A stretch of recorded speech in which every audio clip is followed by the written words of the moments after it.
De actualidad.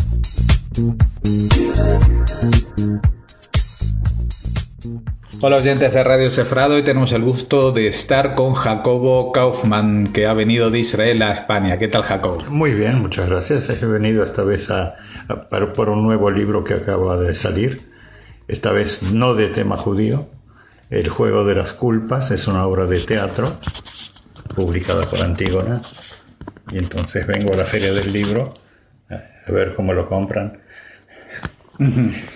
Bueno, de todas maneras nosotros queríamos aprovechar tu estancia aquí en Madrid para hablar de un tema que tiene que ver, por supuesto, con la cultura y tiene que ver con la música y con el teatro, que son tus especialidades.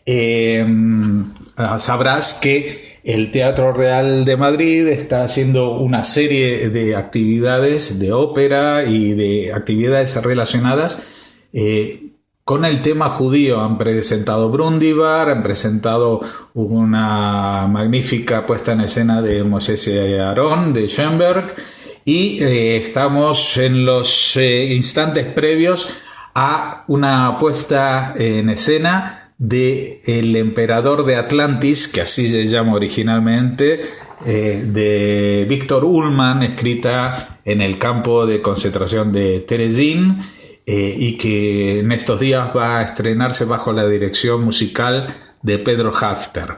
Y queríamos hablar de esto porque esta última ópera, El Emperador de Atlantis, tú la conoces muy bien, ¿verdad? Sí, claro. Bueno, yo he estado en Terezín varias veces. Me acuerdo también de otras cosas. Yo saqué las dos partituras de Brundibár que había ahí y lógicamente me ocupé mucho del Emperador de Atlantis. Es más, tuve ocasión de hablar con uno de los integrantes del elenco que iba a representarla por primera vez, el que iba a hacer el papel de la muerte, Karel Berman, que tuvo en sus manos una partitura personal, porque había una sola de Viktor Ullmann y todos los cantantes la copiaban.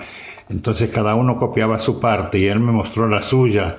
Y entonces resultó que ahí había muchos cambios en relación a lo que se difunde actualmente, tanto en grabaciones como en puestas en escena. Pero solamente de su parte melódica, de esas variaciones. No solo melódica, sino en el texto. Lo que ocurre es que los propios integrantes, es decir, Ullmann y algunas otras personas, también el regisseur, que en este momento me va a perdonar, pero no recuerdo el nombre, fueron autocensurando la obra, por temor a que se la censuraran las autoridades nazis que estaban a cargo del campo de concentración de Terezín.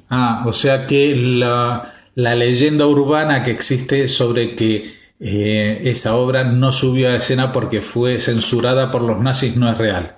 No, para nada, no.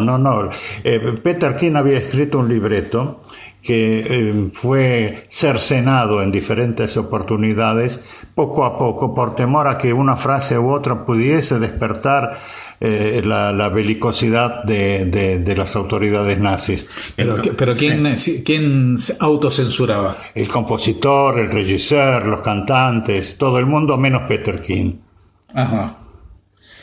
Y entonces hay muchas versiones del Emperador de Atlantis. Hay desde una original hasta algo muy cercenado, ¿no? Bueno, no hay en realidad un original. En Dornach, en Suiza, donde hay un centro, el centro Goetheanum, están los papeles originales sobre los que escribió Viktor Ullmann.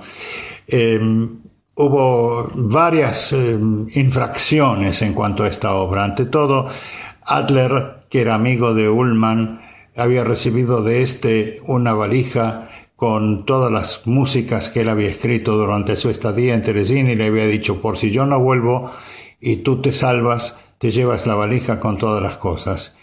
Y Adler tuvo la valija 30 años en Londres y no le mostró nada a nadie, hasta que un músico llamado Kerry Woodward, que por casualidad salía con la hija de Adler, encontró esos papeles y él hizo su propia versión, que es la que circula normalmente por ahí.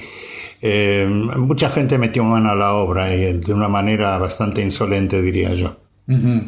Y esto puede ser que se renueve esta tendencia a meter mano en la obra, como decías, puede ser que se renueve en esta puesta en escena del Teatro Real, porque dicen que el director Pedro Halfter ha reorquestado, según nos ha explicado el director artístico del Teatro Real, Joan Matabosch, que lo ha reorquestado la partitura musical, tomando en cuenta de que en Terezín no disponía de los instrumentos o de la cantidad de instrumentos de la orquesta que él hubiera deseado, y tomando en cuenta que Pedro Halfter estudió sus otras partituras orquestales, su estilo de orquestar. La mayoría de las obras de Víctor Ullmann son anteriores a su internación en Terezín y son de muy diferente índole. En realidad no hay ninguna necesidad de meterle mano a la parte musical, porque la parte musical está conservada íntegra y no hay más que respetarla tal como es. Pretender de que Ullmann no utilizó toda la orquestación que hubiera querido es una simple especulación, porque en Terezín él sabía perfectamente lo que tenía a mano y escribió una obra de cámara con toda la intención y con los instrumentos que él sabía que había allí, y había muchos. Hubo tantos instrumentos que se pudo hacer incluso el Requiem de Verdi, y se pudieron hacer grandes obras, o sea que instrumentos no faltaron en Terezín. Uh-huh. Y otra pequeña polémica en torno a esto es que en vez de llamarlo el emperador de Atlantis, como aparece por ejemplo en todas las grabaciones que hay disponibles, etcétera, pues la han llamado el emperador de Atlántida. Me parece que confunde, porque la Atlántida todos sabemos que es un lugar mítico, inmortalizado entre otros por Manuel de Falla, ¿verdad? Y eso puede llegar a confundir. Atlantis en este caso es un lugar ficticio. La obra en realidad muestra un sitio previo a la Segunda Guerra Mundial, en realidad mucho más relacionado con el Kaiser Francisco José de Austria y toda la política del imperio austrohúngaro de dominio, porque todos los títulos que se le dan a este Kaiser son títulos similares a los que tenía el emperador de Austro-Hungría, ¿no? Uh-huh. Y en realidad aquí estamos hablando de un país ficticio. Claro que la gente tiende a comparar al Kaiser con Hitler, pero son totalmente diferentes los casos, y además la filosofía de la obra es distinta. Sí, hablando de la obra misma, llama la atención que los personajes no son personajes humanos, sino personajes conceptuales, ¿no? Como la muerte, etc. Salvo el clown, el payaso, y una pareja de jóvenes, un soldado joven y una mujer joven también, que se encuentran en el campo de batalla representando a bandos enemigos, y en realidad cuando se encuentran se enamoran y dejan de lado las armas, y es, digamos, una especie de poema de paz. Uh-huh. Todo ese diálogo entre el soldado y la chica, ¿no? Pero el resto de personajes, ¿quiénes son? Bueno, el emperador y la muerte, y el tamborillero, el que difunde las órdenes del emperador, y además hay un altoparlante que no se sabe quién es el que habla por ese altoparlante, pero seguramente es un personaje también de la corte, un personaje oficial, que repite las órdenes, en realidad las órdenes, y comunica al emperador lo que está sucediendo en los diferentes frentes. Uh-huh. Bueno, nos contabas que en tu investigación pues tú encontraste la partitura copiada en un instante, porque esto es lo que hoy se diría un work in progress, ¿no? O sea, bueno, en este caso igual es un work in degradation, porque empieza con una estructura completa y cada vez se van quitando capas y palabras y frases, y entonces la parte esta que tú viste define lo que se estaba ensayando en un determinado momento. En el momento en que se quería poner en escena por primera vez y con donde el mensaje era fresco. Ahora, como la partitura existe, no hay ninguna necesidad de meterle mano. No hace falta que nadie saque cáscaras ni agregue cosas. La obra está tal como fue escrita y se conserva, como dije, en Dornach, en Suiza. Está perfectamente accesible. Y cualquiera que investigue a fondo y que quiera hacer una versión honesta puede hacerla. La pregunta es, si la obra no fue censurada por los nazis, ¿por qué no se llegó a estrenar? Primero por autocensura se iba ante todo, ensayar la obra no era en una situación normal, sino que se ensayaba después de un día en que la mayoría de los integrantes del elenco hacía trabajo muy duro. Por ejemplo, Berman, que hacía el papel de la muerte, durante el día limpiaba letrinas. Y los otros cargaban bloques de piedra o de madera. Se trabajaba duro y iban a ensayar en sus, entre comillas, ratos libres. O sea que lo que se iba ensayando era en situaciones horrendas. Y mientras tanto llegó el momento en que como Ullman, como intelectual, y Peter King y otros estaban fichados como gente que por su intelectualidad molestaba al régimen nazi que dirigía Terezín, los enviaron a todos a Auschwitz. Uh-huh. Y algunos sobrevivieron, como en el caso de Berman y también el tenor que iba a hacer el papel del payaso, ¿no? Uh-huh.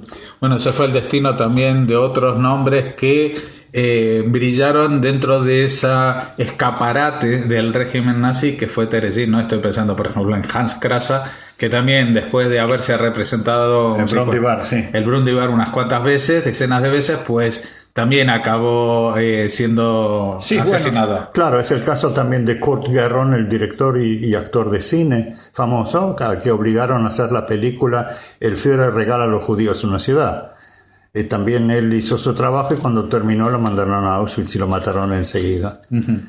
Bueno, hablando de esa película, algo que está muy asociado, por lo menos yo digo casi metafóricamente con esa película, con esa imagen de que en Terezín se vivía bien, con el tema de la famosa visita de la Cruz Roja, ¿no?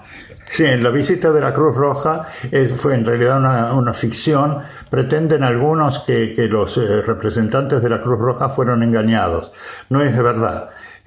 Ante todo, dos simpatizantes con el partido nazi de Dinamarca, funcionarios oficiales de ministerios en Copenhague y un ex militar suizo también filo antisemita.